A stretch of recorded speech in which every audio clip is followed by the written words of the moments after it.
Supreme court ने अपने परसों के आदेश में हमारे वकील ने कहा था कि 2 दिन के अंदर हम प्रक्रिया शुरू कर देंगे।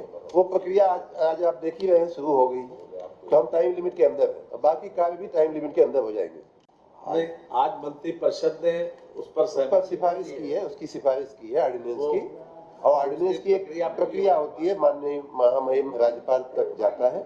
महामहिम राज्यपाल की अनुमति शीघ्र मिल जाएगी, ऐसी हम उम्मीद करते हैं कि 5 दिसंबर 2022 को हम लोगों ने नगर निकायों के चुनाव के संबंध में आरक्षण की एक प्रक्रिया इसी जगह पे हम लोगों ने वो पब्लिक किया था, सबको बताया था।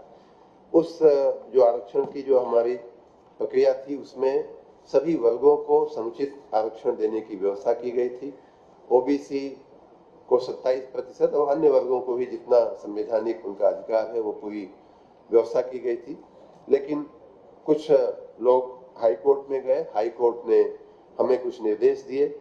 उन निर्देशों में से एक निर्देश ये था कि आप डेडिकेटेड आयोग की रचना करिए, डेडिकेटेड कमीशन की रचना करिए, जो बैकवर्डनेस देखेगा और हमें सलाह देगा। उस आयोग की रचना हमारी माननीय मुख्यमंत्री जी के सूचना के मुताबिक तात्कालिक कर दी गई थी, और उस आयोग की रिपोर्ट भी हमें मिल गई है। साथ ही हमने कुछ बातों पे जिन बातों से हम माननीय उच्च न्यायालय से सहमत नहीं हो पा रहे थे, उन बातों को लेकर के हम माननीय सर्वोच्च न्यायालय में गए, सुप्रीम कोर्ट में गए, और सुप्रीम कोर्ट ने कहा था कि इन दोनों बातों को, एक तो चुनाव कराने की जो बात थी वो, और सभी वर्गों को आरक्षण देने की बात जो थी, उन्होंने कहा कि दोनों को एक साथ हमें देखना पड़ेगा। और उस प्रक्रिया में माननीय सर्वोच्च अदालत ने ये हम लोगों को निर्देश दिया था कि जिस आयोग की आपने रचना कर दी है, उस आयोग का रिपोर्ट जल्दी से जल्दी मिल जाए। हमें निर्देशित किया गया था कि मार्च तक में उसकी रिपोर्ट मिल जानी चाहिए।